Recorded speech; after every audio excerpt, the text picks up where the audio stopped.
Mine is a psychological horror book written by L.M. Kaplan. It is 222 pages long and is on Kindle Unlimited. Now you might be thinking, why the hoodie? Well, that's just because my hair wasn't cooperating with me today. If you're going to be staring at someone for quite a long time, you want to make sure that, I don't know, they look pleasant at least, so yeah. So around this time, I was trying to look for cheesy horror books on Kindle Unlimited because every once in a while, I think those are really fun to read. And this stumbled upon my library, but it actually took quite a turn that I did not expect. For this channel, I'm also mostly trying to find books that people aren't really talking about that I think should be talked about, and this is one of those books. But then again, I'm not really surprised that this book fell under the radar. With a title like mine, there's a lot of other books with the same title with, I guess, sort of the same premise. So I'm very excited to get into this book because it was quite a ride. Mine is about a man named Chandler Hendrick who absolutely hates his life.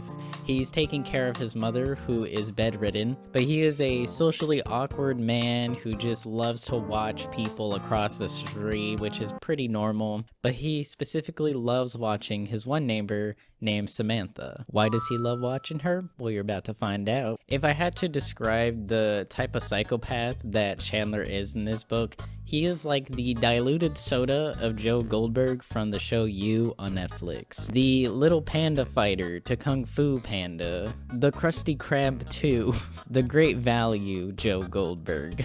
Except he's not like this like mastermind or anything. I will be getting into spoilers with this book, but if you're okay with that, then let's get right into the story. So our story starts off with Chandler already blaming his mother for the way that he is. He's cooking her some food, but he's just thinking to himself as he's cutting tomatoes on a cutting board like, God, why does my life suck so much? God, why am I socially awkward? Oh, I know, it's because of my mom. Because his mom is sick and he is the only person that she has to rely on for her medications and to be fed, he is stuck at home with her 24/7. And he hates her for that. As he's cutting like the vegetables, he's dicing up some onions, but he accidentally slices his finger. Is it just me? But any character who is like cutting on a cutting board, they always cut their finger. It's like the same thing where if a character is driving a car, like they just always get into a car crash. But anyways, he cuts his finger and the blood goes into the diced onions, and he's thinking in his head about how his mom wants the food to be specific and just right, and so he's kind of like, okay, what do I do about that? But then he's like, no, you know what, it's just some blood, she's not gonna mind that, she won't know. I will read this one part because I think it's funny. He reasoned that a little bit of blood wouldn't hurt anyone. He was only serving it to his mother. They were family after all. It's not like he had any diseases. Hell, he wished he had an STD. At least that would mean he was getting laid. My man is down bad. We learn about how he likes to watch cam girls on his computer, and not only does he like watching cam girls, he actually enjoys watching people in general. From his kitchen window, he has like a really good view of like the neighborhood street and everything, and he can see his neighbor like tending to her garden. He can see a few of his other neighbors like getting mail or something. Like everyone's just out and about today. But he loves watching other people because there's nothing going on in his life that's like really interesting, which I don't understand why he doesn't just watch TV or something. But the terrible thing about him watching all these people is that he knows their routines. He knows when they come back from work. He knows when they go to pick up their kids. He knows everything. But the thing about Chandler is that if he didn't know something about you, he would just make it up himself. He would make his own lore for you. So Chandler makes his way to his mother's bedroom with the medications and with her food, being the loving son that he is. And you know what his mom does? She was like, your sandwich was shit last time, better be good this time. She complains about the chunks of onion that he had chopped up in the food, in which he says like, oh no, don't worry mom, I chopped them up twice for you. I put my blood, sweat, and tears into this. Which honestly, blood is not the worst thing that has been in food from what I've read. You should go check out my last video, 100% match. Lots of nasty shit went in that food. After Chandler is done tending to his mom, he moves to another window. That way he can watch like the kids coming off of the bus. Specifically, he's watching these two teenagers fondle each other and he just wishes he was one of them. Like when I say he's down bad, he's down bad. But the thing that Chandler tells himself too is that if he were to interact with another woman, he doesn't want his neighbor Samantha to get the wrong idea. He's been infatuated with Samantha for years, and he's very certain that Samantha has the same feelings for him, even though Samantha has a husband and a child. Chandler hates Samantha's husband named Kevin. And Kevin is a cop, but he hears them fight like almost every night. They're always like arguing. But he noticed something off. He knows Samantha's routine and he knows that at this point she would be home by now. So he picks up his binoculars. That's right, he has binoculars. He's got the Spy Kids gear. And he's like looking around the house at their yard and everything. Like he's just trying to find signs of life that she's home. He keeps looking at the time on his phone and he's just like, damn, Samantha should have been back from picking up Dylan at daycare like 15 minutes ago. But then finally he sees her pull up to the house and he's just like, oh, okay, she just went to go get groceries after picking up Dylan. So Chandler's just sitting there at his window with binoculars watching Samantha take the groceries out of her car, all while her little son Dylan like hops out of there. And although he's socially awkward, he's actually able to talk to kids a lot easier. So when he notices that Samantha goes into the house and Dylan is still outside playing, he's like, okay, I'm gonna go out there and I'm gonna talk to her son. And his excuse is that he's just gonna go outside, check the mail, but he happened to see Dylan by himself and just decided to say, hey, Samantha's gonna come outside, she's gonna see me and Dylan have a fun time, laughing together, joking with each other, and she's gonna think that's hot. He was gonna talk to her child to riz her up. So Chandler has like this mental countdown in his head of how much time he has left to talk to Dylan before Samantha comes back from the house. He already wasted some time trying to put his sneakers on, so he has no time to fake going to the mailbox and checking the mail. So this man just makes a beeline for the child straight on. So he goes to Dylan and he's just talking to him about kid stuff, like, hey, how's it going? How was daycare? Chandler messes with Dylan's stuffed animal and it's enough to make Dylan like laugh. Like he actually laughed. Maybe Chandler has a chance of rizzing Samantha. Not until Dylan says, you're funny, you want to play tag? And Chandler's like, yeah.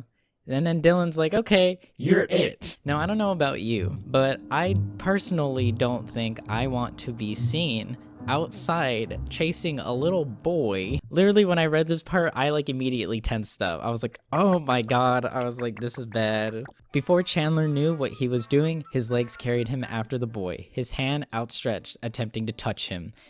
I don't think it should have been worded like that. For a few moments, Chandler forgot all about his problems, and even about Samantha. He was a kid again, no older than Dylan, laughing and having fun with his friends. So if he thought chasing after Dylan was bad, it gets worse.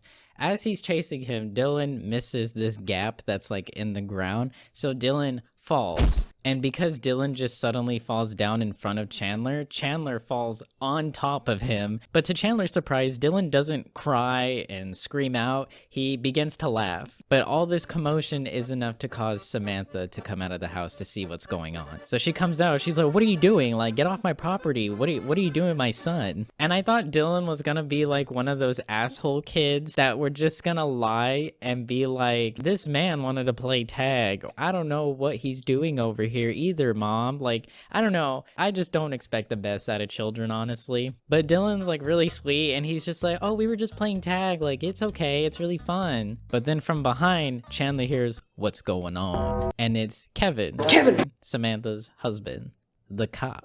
And so Chandler tries to explain himself. Like, he's like, oh, I was just getting the mail and I just saw Dylan, so. But Kevin is fuming with anger and he's just like, get off my yard and stay away from my family. Of course, Chandler is upset, but he goes back home feeling defeated, and he continues to dream of the day when he can just sweep Samantha off her feet and take her away from this awful life. So it's the next day, and Chandler's doing what he does best, which is looking through his binoculars and watching people. But he sees these two unknown cars roll up to Samantha's house. And then he notices that by the hour, more cars are coming over, and he realizes like, oh, they're having a party. He sees that the party is like going on in their backyard, but he doesn't have a good view from his window. So he moves to his mother's room where there's a better view of the backyard. So he opens the window and he's trying to like listen to what the people are saying during the party. His mom is like watching TV, but he can't hear what anyone is saying, so he has the audacity to grab the remote and lower the volume. And his mom gets upset, of course, and she's like, why are you touching my things? She's like, I don't touch your things. And Chandler's like, you can't even touch my things because you can't get out of bed.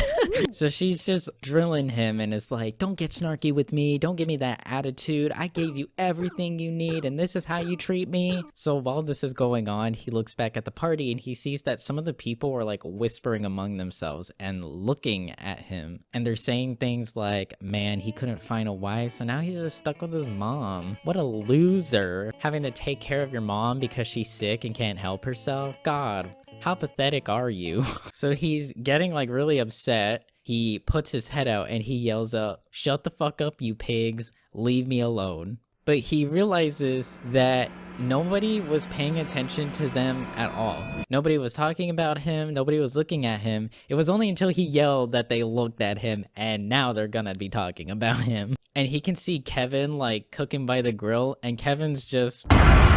So Chandler immediately moves away from the window, but he did notice that Kevin is on his way to his house. So he hears his front door being knocked on, and Kevin's like, what is wrong with you? Open the door, face me like a man. So Chandler opens the door because he wants to be able to explain himself, give an apology, like he just wants Kevin to leave. But then Kevin grabs him by the shirt and twists it, pulls him up, and he's just like, listen here, boy, I don't know what kind of sick fantasies you've got going on with me and my family, but it needs to stop. Kevin pretty much tells him how he thinks he's being sneaky by watching people, but everybody in the neighborhood knows that he watches them. He calls him a loser, a creepy son of a bitch. He also said how he had to install security cameras because Samantha doesn't feel safe. I'm gonna read this part because I thought it was kind of funny. The pressure building inside his skull was unbearable. How dare this man come into his house and say those awful things? He had better things to do than spy on their party. Like what? Of course, Chandler's mom heard the commotion and the yelling, and she was like, what was that? They get into a little argument. He hears the doorbell ring, and Chandler thinks that it's Kevin again, so he grabs a weapon and he opens the door, and he's about to strike an old woman. This old woman's name is Mrs. Foster. Chandler just pretty much dismisses her and tells her everything's okay, and that's about it. So it's the next day, and Chandler's doing what he does best, but he sees a blue car that he's never seen before pull up to Samantha's house. And this woman steps outside of the car. And as he's watching, he sees Kevin's police cruiser also pull up. And he watches as the both of them hug each other. And so Chandler's like, oh my god, like I gotta take pictures, I gotta record, like he's having an affair. He sees that they're talking and they're chatting with each other. Kevin goes inside his home and the woman goes to her trunk to pull something out. What Chandler sees shocks him. He couldn't believe his eyes. The woman made her way to the front of the lawn and hammered the sign into the grass. The sign read Silver Acre Realty, with the woman's picture and phone number on it. So they're about to sell the house. So he's immediately panicking and he's wondering like, why are they leaving? So this is enough for Chandler to be like, okay, I gotta stop this. So the next day he calls the number on the side and he tells the woman that he's interested in the house. So she agrees to see Chandler in like another hour or something. So Chandler goes through his closet, he puts on a suit that he hopes no one would recognize him in, and his mother's like yelling and stuff, and Chandler goes up there to see what she wants, and she's just like, where are you going? But it turns out that his mother heard his phone conversation and she knows that he's going over to the neighbor's house to see the inside. And so she tells her son like, please, you gotta like stay away from them, man. Like she's got a husband and a kid, dude. But he's getting very tired of hearing this nonsense from his mom, that now he's at his breaking point and is like, you know what, I'm done with you. So he grabs a pillow and he pushes it against her face and he suffocates her. And when he's done killing her, he just feels this relief wash over him. His skin is clear, his crops are watered. He feels like he can do anything. So Chandler knows in order to meet up with the realtor, he can't just like simply walk out of his own house and then just walk to their house. He has to be secretive about it. And for some reason, he decided that the best way to do this was to hop the fence into their backyard and then come out from Samantha's backyard to meet the realtor. Like, he didn't think of going through his back door, maybe going around the neighborhood or something, and then just walking down the street. He just thought that was like the best thing to do. So obviously it shocks the realtor because she's just like, I don't know how the fuck you got in the backyard. The realtor's name is Dana, and when she sees this man coming out of Samantha's backyard, she immediately goes for her pepper spray, but he's like, no, like, it's me, Ronald, you know? We spoke on the phone. So she comes down and she's just like, oh, okay, you're the person I'm showing the house to. So without further ado, they go into the house. So he's walking around the house, he's seeing pictures of the family, and he's just like, damn, that should be me holding your hand. He asks if the bedrooms are upstairs. She's like, yeah, let me show you. And in his mind, he's like, I don't need a tour. But he's looking around Samantha's and Kevin's bedroom, and he's looking around their closet and everything, and Dana is following behind him. But then she gets a phone call, and it seems very important, and so she excuses herself and leaves him in the room, which I don't think is the smartest thing to do. Like, why would you just leave a stranger in a house that's still furnished? Like, he could steal something while you go to another room to take your phone call. I just thought that was so dumb. So when he notices that he's by himself, he thinks to himself, like, maybe I could take a pair of panties? He just wants a smell of Samantha, you know, because he hasn't been so close to her. And so he goes to her pillow and he puts his face into the pillow and sniffs it. But I guess this man passes out for like 5 seconds sniffing the pillow, because then Dana comes back and she's like, what are you doing? And he was like, I was just testing out the bed. And she's like, sir, this ain't Mattress Firm. The bed doesn't come with the house. So it's the next day, it's raining. Chandler hears a knock on his door. He was holding a tray of food as he approached the door. And as he's about to open it, fucking Kevin on the other side kicks open the door. The food is flying. Chandler gets knocked on his ass, and Kevin is fuming. Kevin is in his police uniform, and he tells Chandler, bitch, you made a mistake. Dana had called Kevin and told him about the weird guests that they had and how Chandler had laid down in the bed and everything. And then Kevin also saw on his security camera of Chandler hopping the fence into their backyard. Once again, that was really stupid. Why would you do that? So Kevin is like knocking his ass. He's beating his face in. He's just like, I should have done this a long time ago. And Chandler's like, oh my god, like, this is how I die. Kevin is freaking choking him out. But then Kevin lets go, and then Chandler begins to get his vision back. Once again, Kevin is like, stay out of our lives, stay away from my family. And as Kevin turns away from Chandler, Chandler grabs the fork from the tray that he had with his food, and he plunges it into Kevin's neck. Kevin loses a lot of blood and he falls down and he dies. So Chandler is like covered in blood. He washes it off and then he changes into Kevin's uniform.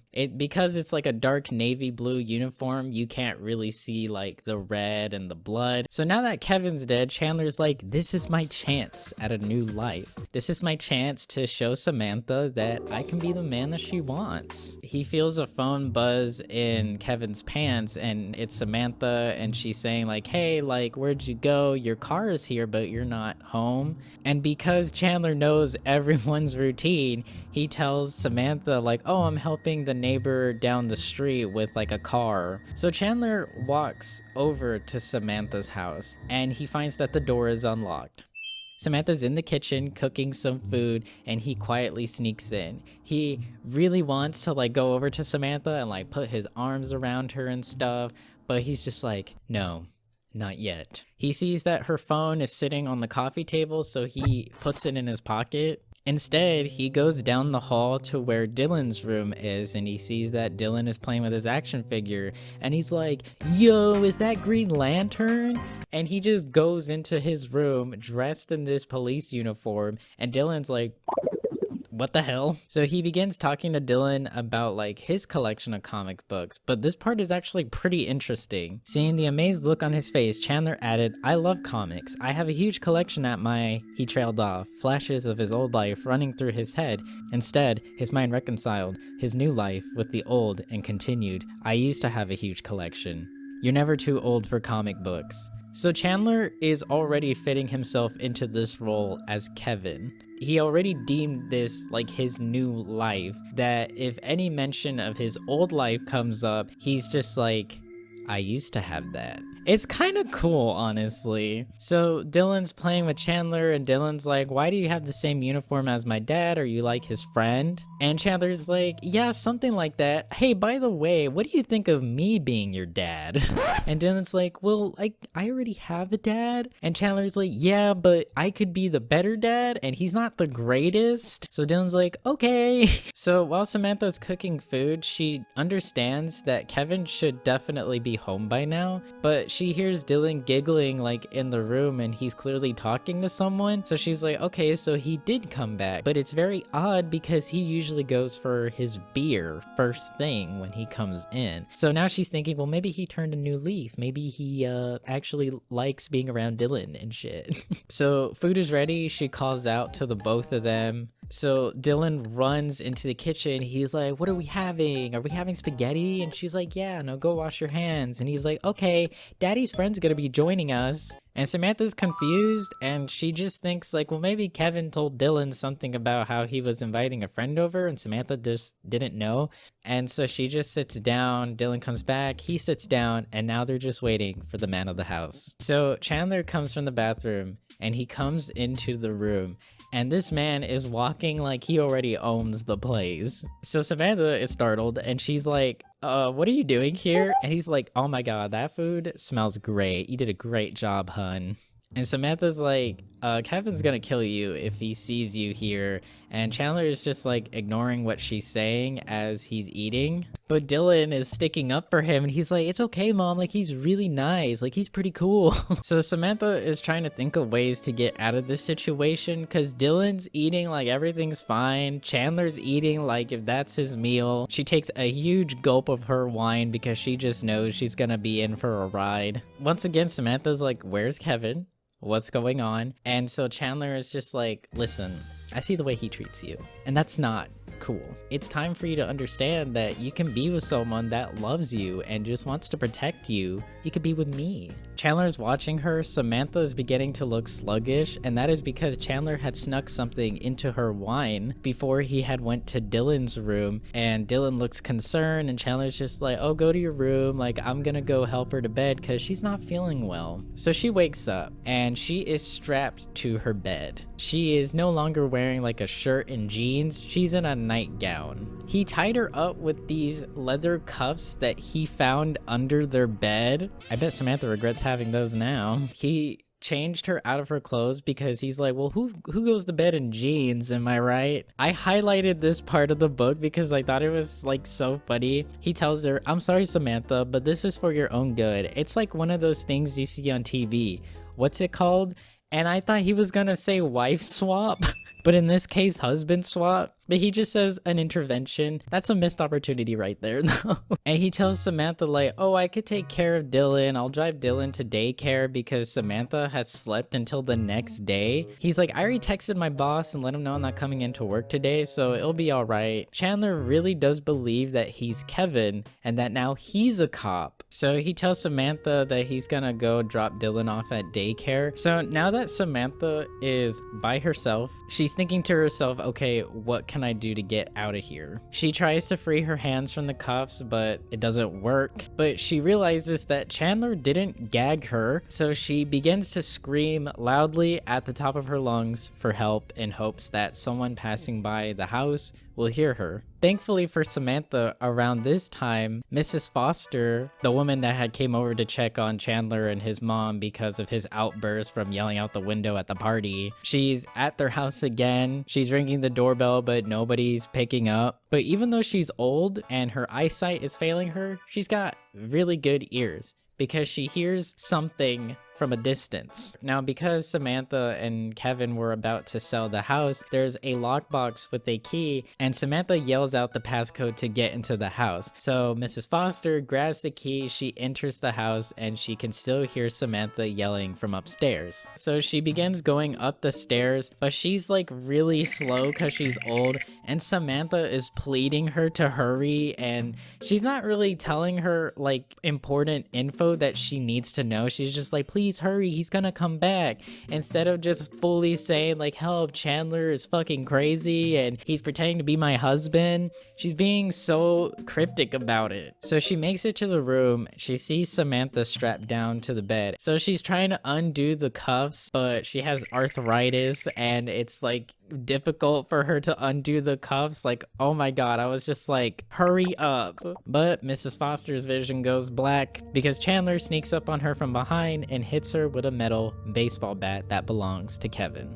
And it's pretty gruesome when it describes the impact of the bat hitting her head. It was like something from Mortal Kombat. So he grabs Mrs. Foster's body and he drags her down the stairs. He goes back up to Samantha and he's just like, babe, we were gonna talk about this. I wanted to just come back home and talk to you, not kill an old woman. Samantha is extremely thirsty and she's thinking, well, maybe I just need to get on Chandler's good side so that he'll trust me enough to let me free. But Chandler had put a little more drugs in the water just so that she's still like hazy. So Samantha thanks him for the water. She says, thanks, Chandler. And Chandler's like, oh, it's Kevin now. He's like, my name's Kevin. You said Chandler. And Samantha's just like in shock because she's like, oh my god, he really believes he's Kevin. Kevin! She falls asleep again. She wakes back up. He says that he's gonna try to trust her this time. So he unbuckles the cuffs from her hands and he sits her up on the bed. He tells her like, oh, you probably need a warm shower because you still seem very out of it. If I was a psychopath, I don't think it's a good idea to try to get someone out of that state. But he's trying to make her see things from his side. So while Samantha was asleep, Chandler literally photoshopped his face onto Kevin's face in all the pictures in their home. And so now he believes that all the memories that these pictures show, they're like his memories now, and there's like no sign of Kevin. He just moved right in. The doorbell rings and he gets frustrated because he's just like, oh my god, like what now? And he sees that it's Dana, the real estate woman. It's free real estate. Dana sees the key that was in the lockbox is still in the lock because of Mrs. Foster when she first came in. So she just walks right into the house and she's calling out saying like, hello, is anybody home? Chandler's just standing at the top of the stairs and he's watching her. He just hopes that she doesn't cause any problems because he doesn't want to kill another person. Sam, Kevin, are you guys here? I hope I'm not interrupting anything. If I am, don't mind me. I'll just leave the flyers on the table. I brought some cookies for tomorrow also. The weirdest thing though, did you guys see the police car across the street? I guess your neighbor has gone missing. She activated her emergency bracelet, but when they arrived at her house, they couldn't find her anywhere. They're looking around the neighborhood now to see if she wandered off and got hurt or lost. Anyways, I'll let you guys get back to it. I'm sure you don't want to hear me babbling all day. So it turns out Mrs. Foster has a life alert bracelet. Do y'all remember those? I remember those. Those were the days. So Mrs. Foster is not dead. As Dana is about to leave, she hears a groan. And when she goes to investigate where the groan is coming from, she sees Mrs. Foster on the ground, bleeding. And because Dana is distracted by Mrs. Foster bleeding out on the ground, she turns around and she sees Chandler with a knife and he plunges it into her stomach. Because Chandler is covered in so much blood now, he goes to the shower and joins Samantha. And then as they're getting out and he's helping Samantha dry herself since she's still hazy, he tells her like, you need to get dressed now because we gotta go. And he tells her they're gonna go somewhere else because this place is full of distractions and there's cops across the street. It's okay, we'll pick up Dylan and then we'll go. But with the way that Samantha looks and how drugged out she is, he tells her to get inside of a suitcase so that way he could just go outside and just be putting luggage into the car and the police across the street would think nothing of it. He gives her more drugs before putting her body inside the case. So Samantha wakes up again, and when she does, she's in a room she has never seen before in her life. Because she has slept so much throughout this book, her mind is like finally clear. She can actually think for herself now. She steps out of the room and she sees that she's in a cabin, and the cabin's kind of nasty because it just hasn't been used in years. She looks around, she sees her keys. There's like no sign of Chandler or Dylan anywhere, and she just books it to her car outside. She puts the key in the ignition, but then she sees Chandler and Dylan walking together, and it's kind of stupid because in this moment, she like remembers like, right, I have a son. So now she can't leave because she has to go get Dylan. So Chandler used to come to this cabin with his uncle when he was a kid. It hasn't been used in years, and so he's just like, yeah, this would be like the perfect place for us to settle a family. Which honestly, realistically, that probably wouldn't have lasted as long anyways because that's your uncle's cabin, which he will eventually return to. So while Samantha was asleep, Chandler and Dylan were having father and son bonding. He was telling Dylan everything that he learned during Boy Scouts, and he told him that he should follow water in order to reach civilization if he ever got lost. He also gives Dylan a little pocket knife and tells him it's not a toy, but here you go. So before Chandler and Dylan go back into the cabin, he does see that she's in the car, but he knew that she wouldn't leave without Dylan, so he doesn't really worry about it. Samantha goes into the cabin after them, and Dylan's like so excited to see her. He's just like, Mom, look what I got, and he shows her the knife and everything. But in some way she's like, okay, that could be useful because that's a potential weapon, but decides for Dylan to still keep it and doesn't think to take it away from him. It even says in the book how she doesn't agree that he should have this, but she still lets him keep it. So Samantha sees Chandler and she looks at him. Now that her mind is clear, she's like, why are you doing this? He's like, well, I thought we could have like some family bonding time. And she's like, no, you stupid bitch. Like, you come into my house, you hold me captive, you kidnapped me and my son, and you brought us in the middle of nowhere. And Chandler has the audacity to tell her, calm down, you're exaggerating. And he tells her like, you should be thanking me, I did you a favor. So real quick, a huge major spoiler is coming up here. It's like the big twist of this psychological horror book. If you've listened this far and you want to give this book a try and experience this twist like firsthand yourself, then I do recommend that you click off the video and you give the book a read. But for those of you that don't care and are just here to listen into a good story, let's continue. So you find out in this moment as they are arguing with each other that Chandler is the father of Dylan. Samantha and Kevin have been trying for a child for so long, but nothing was working, and she was getting really frustrated. She found out that Kevin had actually had a vasectomy behind her back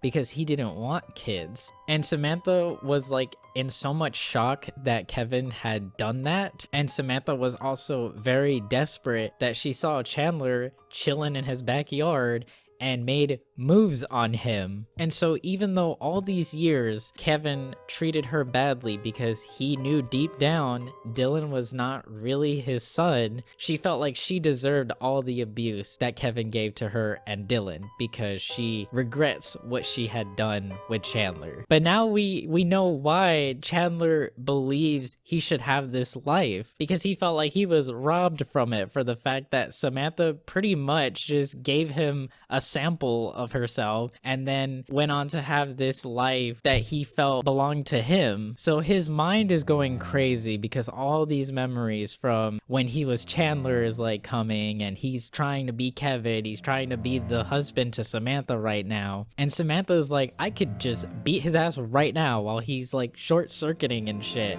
but she notices that Dylan is gone. Damn you, Dylan. This is why you don't have kids. They just block you from freedom. So they literally both freak out because they're like, okay, where did Dylan go? We're in the middle of nowhere. And they both run outside the cabin calling for him. Chandler's like, this way. He must have gone this way. So they go towards the trail that Chandler had showed Dylan from earlier with like the river and everything. So as they're looking for Dylan, this officer named Lewis sees smoke coming out from a cabin because Chandler had lit like a little fire in the chimney. Lewis is thinking like, damn, if it's teenagers, I'm never gonna hear the end of it and they're gonna cause a forest fire. So he's like, I gotta go over there and just see what's good. So he makes it to the cabin. He goes inside. Nobody is there. He goes over to the car that's parked outside of the cabin and he radios another officer to run a license plate check. But then he sees this little boy in the back seat of the car. So when Samantha and Chandler come back, they see the officer standing at the car and Dylan's outside of the car now. They're just talking to each other. And Samantha's like, my child. So before Chandler and Samantha made it back, Officer Lewis had heard about everything that's going on. He knows that there was this old woman missing. They went into 2 houses and they found bodies, and that the car that's sitting there at the cabin has to do with that crime. So he points his gun at both of them and tells them to put their hands up. So he tells them how he needs to take them into the station for questioning because, well, they're suspects. And I don't know why Samantha isn't screaming for help or isn't trying to explain to the officer, like, I've been kidnapped and this man is crazy. Like, none of that. She's completely quiet. But as the officer is pointing his gun at them, he feels a stab in his leg. Do you want to guess why he feels a stab in his leg? Because Dylan used the pocket knife that Chandler gave him. So because Samantha saw her son literally stab a man, she runs towards him and the officer saw like movement in the corner of his eye, so he immediately shoots Samantha. But the officer is so distracted by the fact that he shot Samantha that Chandler is able to lunge at him. He's on top of him, pinning him down. He has his hands around his throat and he's choking him to death. The officer took out the tiny knife sticking out of his leg and he stabs Chandler to get off of him. And I'm gonna read this part out right here. Dylan watched the scuffle play out in front of him, and although he wanted to go tend to his mother, he knew Chandler needed help. With time running out, he took hold of the ranger's wrist and used the only weapon he had left. Opening his mouth wide, Dylan clamped his jaw down on the officer's hand, sinking his teeth into the man's flesh. Now Dylan is basically on the man's hand like a wild animal, a feral raccoon, and Chandler has the opportunity to choke this man out again, and this time it's enough for the officer to die. Now that the officer is dead, he focuses his attention to Samantha, and Samantha is bleeding out. She does not have a future. This woman is slowly expiring in front of their eyes. Chandler is holding her, Dylan is crying, and Samantha just looks at Chandler and tells her, please take care of my son. And then she simply passes away. And Chandler feels really bad for Dylan because Dylan's like holding on to his mom and he's crying, and Chandler's like, okay, I really hate to do this, but like, we gotta go. I'm going to read the last few words here out to you. When he caught up with his new guardian, Dylan noticed him holding his side where he had been stabbed. Are you okay? He asked the man, worried for his only companion. Yeah, I'll be fine. We'll stop to bandage it up in a bit. I guess it's just gonna be me and you now, buddy. That's alright, said the boy, before asking, can I call you Dad from now on? Chandler smiled at the request. I'd like that, son. I'd like that a lot. He ruffled Dylan's hair as they disappeared into the trees, embarking on the biggest adventure of their lives. And that is the end of mine. Hi, so this is Angel from the future, and you can tell that I'm from the future because I now have glasses. As I was editing my video and I got to the very end where I talk about the book and just my overall review, I was a stumbling mess. I continued to stutter and stammer, and all the sentences that I was saying were just not making any sense. There was like no way for me to salvage any of what I originally recorded, so I'm here to do a do-over so that I can give you a review clearly. So overall, I really did enjoy this book. I really enjoyed the stalker aspect of this book as well, because a lot of psychological stalker books that are coming out, It's just your typical, a guy falls in love with a girl and he follows her, he stalks her, and he loves her, and he just wants to be with her, but there's always something in the way. There's always like the boyfriend or the girlfriend, there's just always an obstacle as to why they can't have that person. And so they wait and they linger for like the right moment. I say that because Chandler had actually made a physical connection with Samantha, and because of that, he just went on this downward spiral of just thinking about her, wanting to be with her, and it was all just because she made a first move on him. It wasn't like the other way around. It wasn't just because he was like, oh, like she's really pretty and we're meant to be. It was just because there was a connection between them at first, and he held on to that. As life went on, he felt betrayed, and that was why he did the things that he did for this book. So I really did like the aspect of that. I do want to talk about like the little few issues that I had with this story, which is show, don't tell. So there was many moments in this book where I felt like it was doing a great job talking to you about the characters based on their choices. It really did show you like what kind of characters they were, how they thought. And because I thought the book was already doing a great job showing you those things, it took me out of it when the book started to tell you instead. One of the examples I can give you is Chandler's mental health. On page 26, you go through like this daydreaming sequence with him where he's imagining that he's whisking Samantha away. He's like a knight in shining armor. He's taking her away from Kevin, and it's all in his head. We can clearly see that he's daydreaming a scenario where he has a different life, and it was showing you that. But like, you read through this daydreaming sequence, and then right after there's a clear text that tells you like, yeah, he likes to spend time in his head more than reality. But it's like, well, we already got that. Another example that I can give you is around the plot twist. As Chandler and Samantha are arguing with each other, Samantha is the one who reveals to us as the reader that he's the father. So during that scene, she was never going to tell Kevin, of course, that she cheated on him or whatever. She was just going to tell Kevin like, oh, I'm pregnant, and then they were going to be happy, I guess. Kevin knew that wasn't right because he had the vasectomy, and the book did a great job showing to us and explaining to us that, like, Kevin knew that Dylan wasn't his son. But right after she explains this to him, she tells Chandler that's why Kevin never treated Dylan like a son, because he knew deep down that wasn't his son. Once again, I felt like that wasn't necessary. That was just like another issue that I had with it. I think the reason why I have these gripes with the book and why I'm bringing this up is because I really like the flow of how this story is written. It's very easy to read, and I love the rhythm of it. And I think when moments like that happen where it just felt like it was over explaining, I think that's why I have an issue with it, because there was this flow. I also was very surprised just how detailed the violence was in this book. Sorry, that's my cat. Of course, it's nothing like gruesome or bloody. I don't think it would make anyone squeamish, but everyone's different, so let's talk about Chandler. Like I've mentioned at the beginning of this video, in some way he kind of reminded me of Joe Goldberg. Of course, he's not exactly like Joe. They have their differences. I think I really liked how realistic Chandler was in a way. You clearly know that Chandler's life was revolved all around his mom and taking care of her, and so of course when he kills her, doesn't have like this master plan in his head of, okay, how do I get rid of the body? Where do I go from here? He snapped and it just kind of happened. And then you know what he did afterwards? He was like, well, time to go see my wife and child.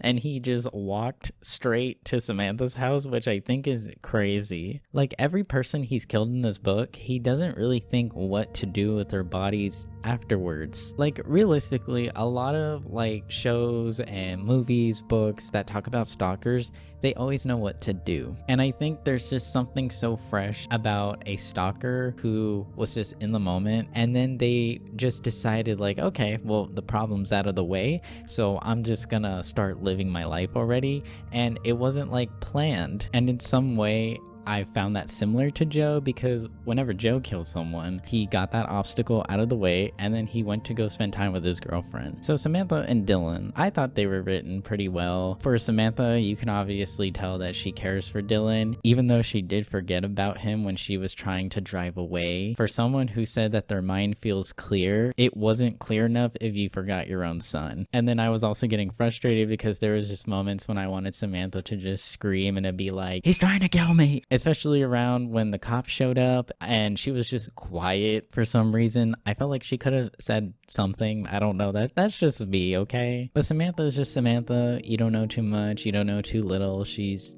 fine. Dylan, I typically don't like kids, I'm just gonna say that, but Dylan, I vibe with Dylan. Dylan has that childlike innocence to him where he doesn't fully grasp the situation and understand what exactly is going on, but he just rolls with it because Chandler was nice to him. And for sure, the book, I would say, definitely did hint that Dylan might grow up to be similar to Chandler. He stabbed the cop because the cop was trying to take away his mom and his dad. If we get Mine 2 or like a sequel to this book and it's Dylan when he's grown up or something, I would totally read that, not gonna lie. So do I think this book is worth reading? I definitely do. I came to the Kindle store to find a cheesy book to laugh at and to have fun with, and I had a lot of fun with this book. And although the plot or the overall gist of it is cheesy, I felt like the characters and the way they went about things was like a whole new take. There is a ton, and I mean a ton, of stuff I did not